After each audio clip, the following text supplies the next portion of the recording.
A juventude tem que ter acesso à cultura, acesso ao esporte, acesso ao lazer. A juventude tem que ter acesso à cultura, acesso ao esporte, acesso ao lazer. A juventude tem que ser respeitada e assegurada por ofícios que possam exercer. A juventude tem que ter. Entra, por favor, gente. Olha, juventude, o que eu vou lhes falar. Vocês têm seus direitos, mas também têm que lutar. Vocês têm seus direitos, mas também têm seus deveres. Lutem por seus direitos e façam os seus afazeres. Aproveite a juventude, faça ela valer. O que plantar agora, no futuro vai colher. Respeitando o passado e vivendo o agora. Viva a juventude e não jogue ela fora. A juventude tem que ter acesso à cultura, acesso ao esporte, acesso ao A lazer. juventude tem que ser assegurada e respeitada por todos e por você. É isso aí.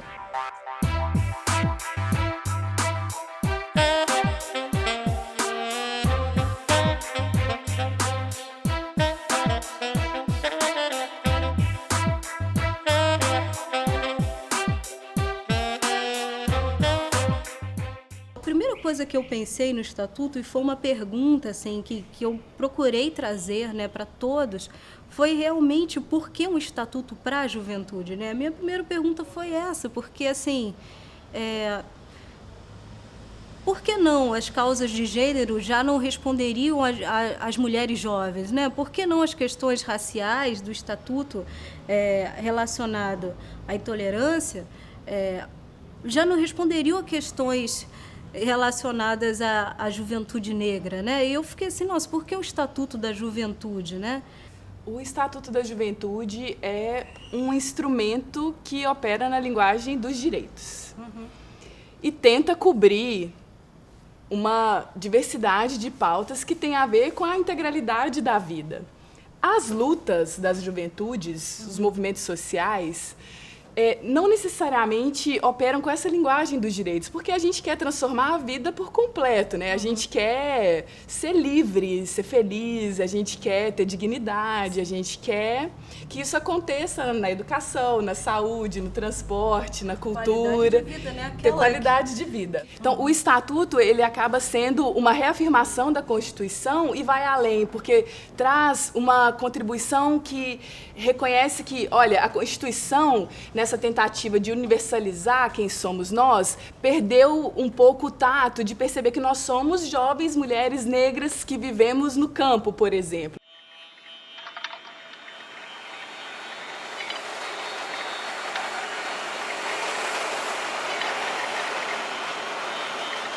Ô meu pai quilombo, eu também sou quilombola. A minha luta é todo dia e toda hora. Meu nome é Maria Helena, sou da comunidade quilombola Calunga, o maior território quilombola do Brasil, e o que resiste até hoje, algumas pressões ainda. E, assim, a minha infância foi uma infância muito dolorida, porque eu sou filha de pais separados. Então, com 2 anos de idade, meu pai separou da minha mãe e me levou embora com ele da comunidade. Quando eu cheguei para morar com minha mãe com 11 anos, eu era menina de tomar conta da casa, tomar conta dos irmãos, de ir para a roça capinar, socar, lavar roupa de todo mundo, lavar vazia para todo mundo, buscar água no rio com aqueles balde pesados na cabeça, que não, tinha coisas que não eram diferentes do que eu fazia quando eu morava com minha avó. Só que o diferente foi que eu assumi a responsabilidade da casa. Com 14 anos, eu casei por contrato, é claro, né? Foi um casamento-contrato, não foi um casamento que eu vi, que a gente namorou, que a gente conheceu. Não, foi um casamento que o cara falou, você quer casar comigo? E eu falei, era uma forma de eu sair da comunidade, porque aí eu já não precisava ser mais da minha mãe, eu já ia ter minha própria caminhada. E eu falei, uai, se você me levar para estudar, eu caso. E aí chegou o momento dele me podar mesmo de estudar. E aí eu ia contra minha família, contra meu marido, porque eu achava que eu tinha libertado, mas na verdade eu tinha entrado numa enrascada maior. Aí quando eu me separei, completei 18 anos, eu me separei do primeiro marido. É por isso que eu falo, a gente quer crescer logo, a gente quer ter voz ativa. E aí a gente acaba pulando umas partes boas da vida, que eu queria ter vontade de ter tido, igual infância, adolescência, e que eu sinto que eu perdi essa parte por estar correndo atrás de querer ser mais velha do que eu era. Quando eu fiz o curso de agroecologia e formação cidadã pela Universidade de Brasília, né, juntamente com a Secretaria Nacional de Juventude, foi onde eu despertou, que deu aquele tipo, nossa, não, eu não sou mais, eu ainda não sou adulta, então eu vou ter que, além de correr atrás das coisas para o quilombo, das políticas públicas para o quilombo, mas eu também vou correr atrás com a minha identidade de juventude. Pensei, a gente pode pegar esse território da cidadania e pegar a juventude do campo ali, da reforma agrária, dos assentamentos, do indígena, e os quilombolas também, que tem na minha região, também tem outros quilombos, sem ser o quilombo Calunga, e a gente pega essa juventude e senta e vamos saber o que é que nós queremos. O que é que nós queremos para a nossa região? E aí a gente resolveu reunir 500, 600 jovens em um local com oficinas de 3 dias, que a gente conseguiu levar a secretária de juventude, a gente conseguiu levar o pessoal do MDA para dar palestra sobre soberania alimentar, sobre os cuidados do campo, a gente conseguiu levar várias universidades, a gente conseguiu levar promotor, porque a gente fez as oficinas de acordo com o Estatuto da Juventude. Um momento legal assim do encontro foi quando todos os jovens começaram a se levantar e começaram a gritar que juventude que ousava lutar construía o poder popular, né? Com relação às políticas que estão sendo feitas para o jovem, né, da área rural, da área do campo, então não tem nada voltado para a comunicação, voltada para essa área de inclusão digital. Ou já tem alguma coisa caminhando nisso? Voltada para a inclusão digital no campo. Só que essas políticas, elas não chegam, elas vão até meio caminho e aí até chegar no jovem do campo tem muita dificuldade. E também vai pelo interesse de quem está lá na ponta, de quem está mexendo. E geralmente isso tem que passar pelo poder público, municipal, e quando chega nessas barreiras, as pessoas acham que não é tão importante, porque a questão da juventude no meu município ainda é tratada como uma coisa que não tem importância nenhuma. E aí eu queria saber de você, quais são os artigos do Estatuto que você se sente mais representado, que você acha que está mais relacionado com o seu trabalho? Trabalho, renda e a parte da cultura também eu adorei no Estatuto, porque ali define também que o jovem não é só a Maria vai com as outras, que os jovens também têm a capacidade de produzir a cultura, de retribuir com a sua cultura local e de dar continuidade nela. Ele pode dar continuidade. Né, ao trabalho e renda, porque isso impacta muito, porque o jovem hoje ele quer e para ter acesso à comunicação, para ter acesso aos meios de comunicação, ele também precisa ter como ter recursos financeiros para ter isso. As prefeituras, de fato, não investem mesmo em políticas para a juventude. Eu acho que falta entendimento, né, que é algo bem parecido com o que você colocou, com a importância dessa juventude, né? Tem uma questão muito forte com relação às meninas serem mães muito cedo, né? Então, falta acesso à informação, falta discussão de gênero e tem uma crise moral forte com relação a isso, né? Avisa lá, avisa lá, avisa lá, avisa lá, avisa pro prefeito que o povão vai lutar. Avisa lá, avisa lá, avisa lá, avisa lá, avisa os governantes que o povão não vai parar. Eu morava de aluguel junto com a minha família. Meu pai e minha mãe trabalhavam, pode-se dizer, para pagar o aluguel e depois tinha que fazer bico para a gente poder se alimentar. Era muito complicado porque a renda é muito pouca e minha mãe é deficiente, né? Minha mãe ela tem um problema na perna, que ela sofreu um acidente, e meu pai ficava sobrecarregado. Então chegou um ponto que ele falou assim, não dá mais para morar de aluguel. Aí foi quando a gente ficou sabendo da ocupação. Na verdade, meu pai chegou na janela da casa onde a gente morava de aluguel e viu o terreno lá e começou a ver aquelas cabaninhas de plástico. Vou lá ver o que está acontecendo e vamos ver. Quando meu pai foi lá, viu que estava ocupando o terreno e entrou no meio do povo, já separou, já começou e morou debaixo de plástico, depois foi de madeirite. Hoje a gente mora na alvenaria. Sou MC, me tornei MC mesmo, dentro da comunidade. Na época de despejo eu fiz um hino que cantava a realidade do que o povo estava passando lá dentro, na resistência mesmo, porque a gente não podia sair, a gente teve que conservar muita comida dentro da comunidade.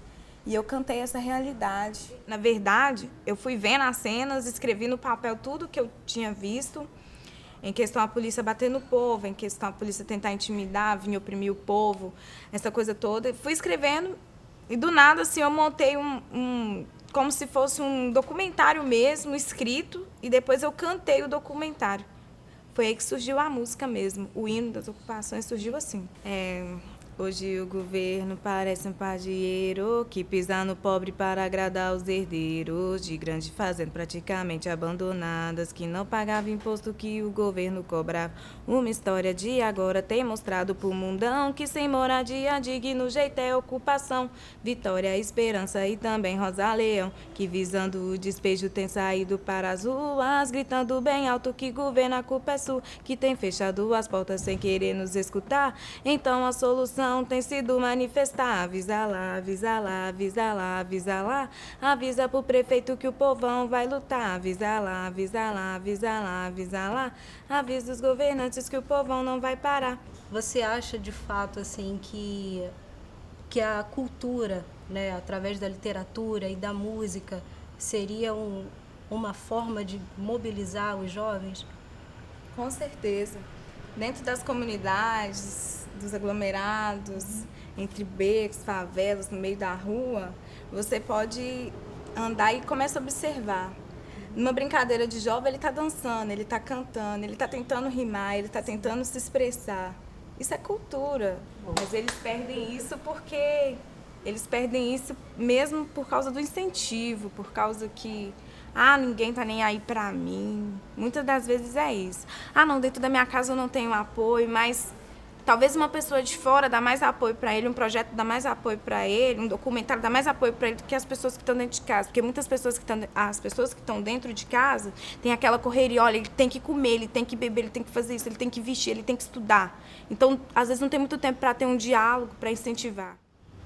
É um período assim que merece todo tipo de experimentação e oportunidade, porque isso é fundamental para a vida saudável que você vai ter para o resto dos seus dias, sabe? E você chegar nesse momento, né, e podar isso, seja pelo que for, muitas vezes pelo mercado de trabalho, muitas vezes pela família, né, e pela falta de oportunidades, assim, que foi o que mais se refletiu para mim, é muito cruel. As pessoas estão perdendo o direito a serem jovens, né, e cada vez mais, porque acho que talvez a sociedade não entenda a importância desse período na vida. Na sua atuação na Maré, como é que tem sido trabalhar com produção de comunicação? Que a gente tenta trabalhar uma perspectiva de criar um evento, de criar uma ação que mobilize as pessoas, que seja criativa, né? E possa criar consciência, conhecimento com pouquíssimos recursos, né? Então, assim, é a gente trabalhar com reciclagem, é a gente trabalhar com consciência ambiental, com consciência política, trabalhar com muito desejo, com coleguismo, né? com uma série de outras ferramentas que a gente tem de moedas sociais. Minha história de engajamento político começa com a cultura hip hop, principalmente. Eu fui cantora de rap de 2002 a 2009 e a partir dali eu comecei a me conectar com outras lutas, a luta feminista, dos movimentos negros e a discussão sobre direitos de juventude. Bem naquele começo dos anos 2000, esse tema dos direitos e de que jovens são sujeitos que têm especificidades começava a ganhar projeção. E de lá para cá eu fui tomando outros rumos, sempre nessa pegada da resistência. Mas essa inserção formal também foi muito importante no Brasil, até para a gente chegar no desenho do Estatuto da Juventude, para dar uma cara de força institucional, né? que esses direitos precisavam ser formalizados, para a gente não ficar só dependendo da boa vontade de alguns governos e que a gente pudesse passar essa geração que provocou esse grande debate para a gente chegar num patamar de política de Estado, que era o que a gente sempre defendia desde lá no comecinho, né?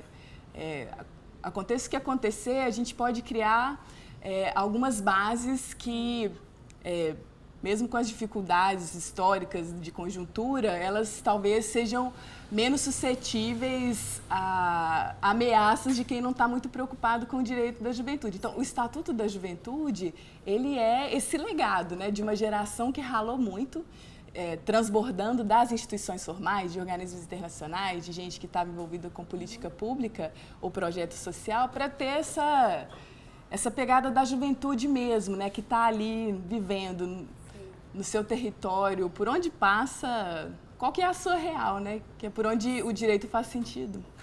O que você pensa ainda que faltou, que está faltando de mobilização dessa juventude, né, que está nesse momento de conquista, de engajamento, para a gente chegar com mais clareza a conseguir, de fato, políticas com relação ao transporte e circulação para a juventude? Esse modelo de cidade excludente, mercadológico, ele tem a ver com como se constrói a dinâmica do transporte, da mobilidade, né? Então, isso afeta desigualmente também jovens, mulheres, pessoas idosas, pessoas com deficiência. E aí, quando a juventude traz a sua especificidade de circulação no território, o transporte, ele tem gênero, tem cor, tem classe social também, né?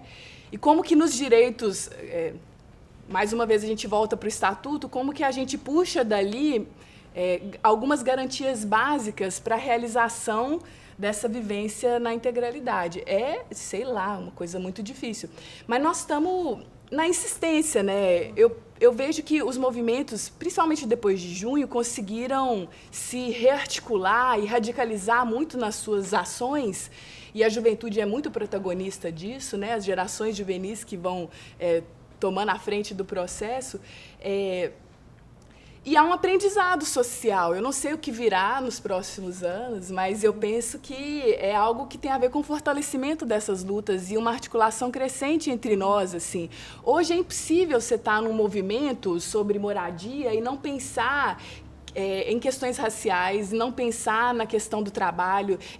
As lutas estão cada vez mais misturadas, porque finalmente a gente está conseguindo ter essa leitura complexa das coisas, né?